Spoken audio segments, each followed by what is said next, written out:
All right, gang, welcome to Front End Rehab on what have I gotten myself into. So this is a 2008 Mustang GT. I've had it for quite some time and it just needs a little bit of sprucing up. Now I've already had some aftermarket stuff done to it, but honestly, we've got some problems. For starters, headlights have fogged over so bad that it's getting dangerous to see at night. And I know you're going to say, well, why don't you use that headlight restorer? Well, most of this is on the inside, so I can't do that. We also have a bumper that has seen too many Texas winters and too many Texas summers, and the clear coat is just shot. So what we're going to do is we're going to replace these headlights with brand new ones. I've had these on here for about 5 years. The new ones are actually much better. So we're going to replace these with some Raxium headlights that I got from American Muscle. And then we're going to replace this front bumper with a brand new one that I ordered painted on eBay. And we'll talk about that in a minute. So, yeah, we're ready to make this car look a little bit better. It's February in Texas right now. Really excited about getting this thing ready again for the spring and summer car show season. Been a little bit embarrassed driving it around. So first we're going to have to take a look at the parts we're going to use to update this front end and make it look a little bit nicer. And then we'll get into the actual work of it. All right, folks, so to get started with our front end rehab project, let's take a look at the headlights we're going to be using. These are the Raxium projector halo lights. You can get them on American Muscle, is where I got mine. They were just over $200. I have had these types of lights before, not from Raxium, it was a different brand.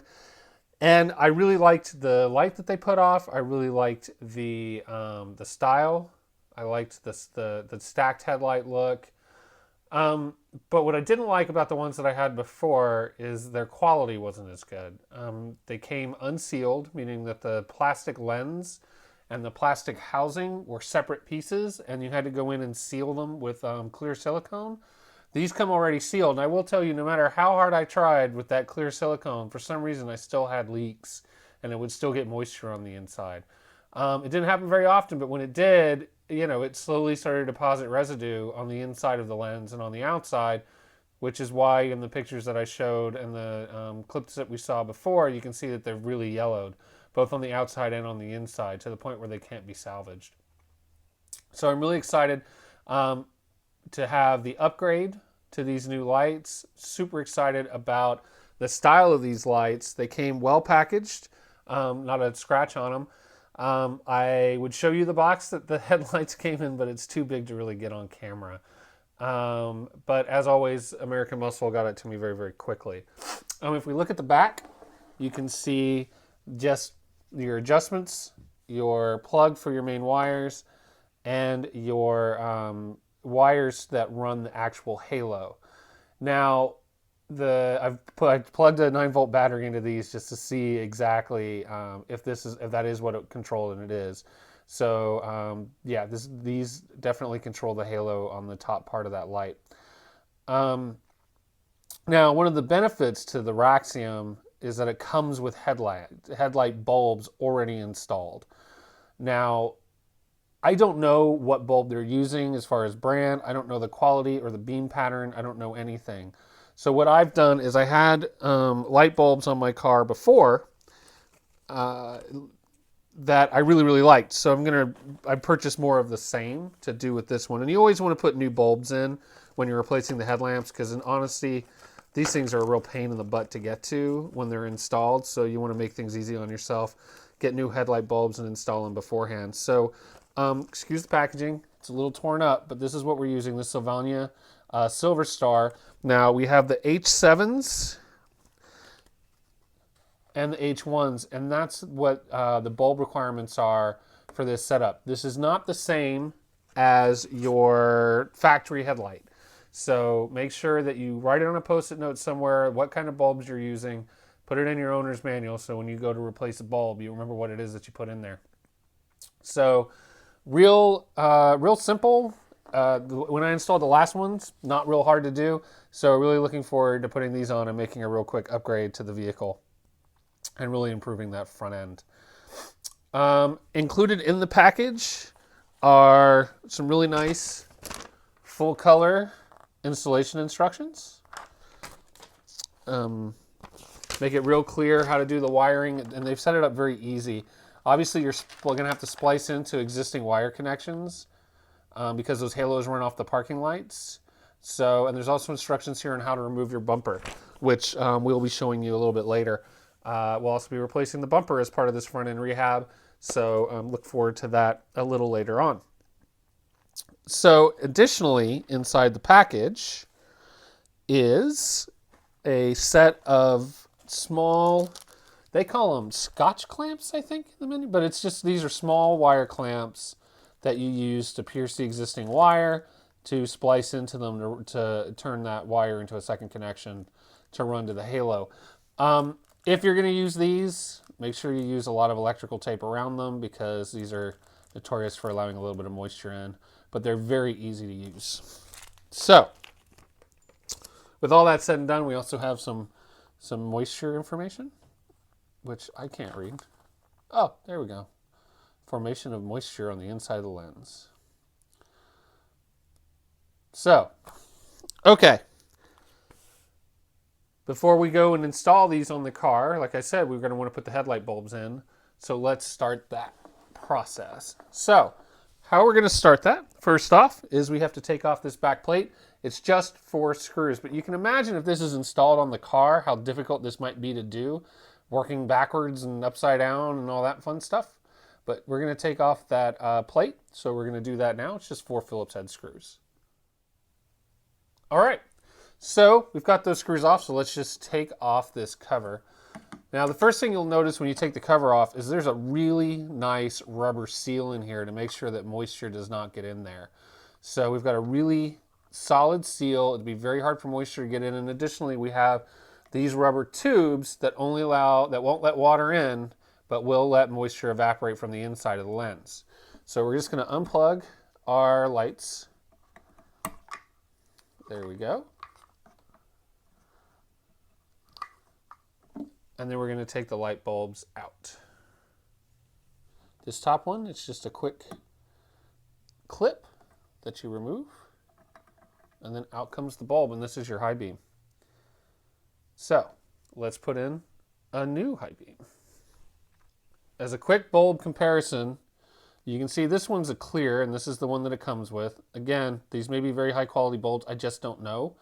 And I figured as long as I'm doing this, we'll just put in new bulbs that I'm familiar with. Now, you see that there's a blue tint on this bulb.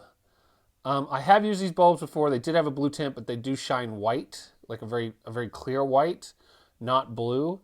I'm hoping that's still the case because as much as I like blue lights, they really look better on a 90s import than they do on a muscle car.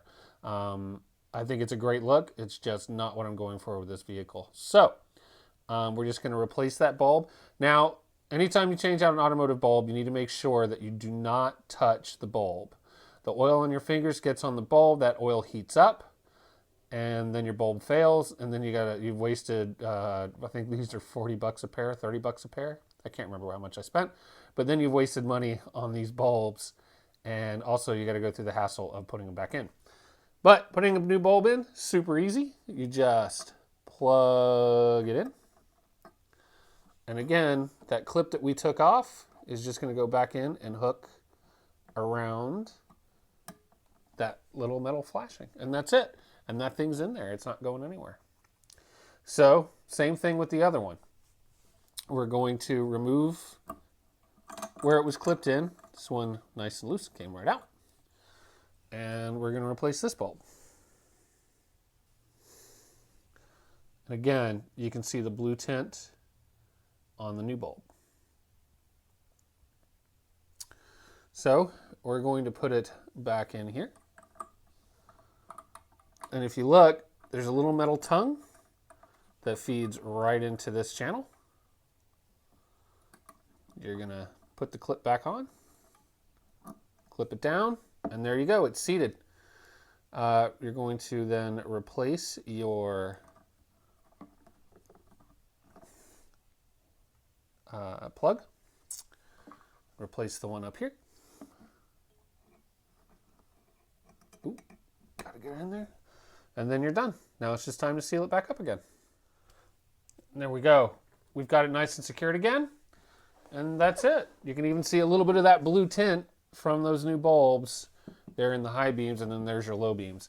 Now, the big difference that you're going to notice with a bulb like this is that with these projector lamps is you get a much broader beam. You can see the sides of the road much easier, and it just really illuminates. And I think after having those fogged over headlights for the last year or so, since they really started fogging over, that it's going to make a big difference in my night driving. So I'm really excited about this. So that's our bulbs.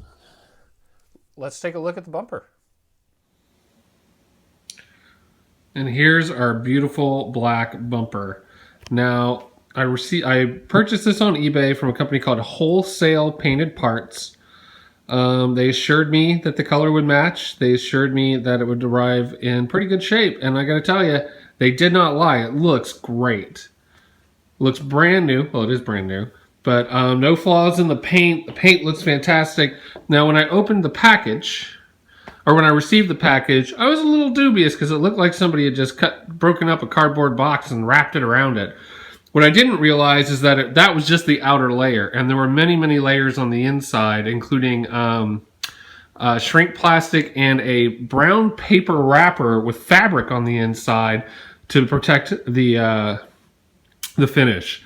So I can't be more happy with what I got. Obviously, turn signals, grills, all of that's going to need to be transported over from the new bumper, old bumper, to the new bumper.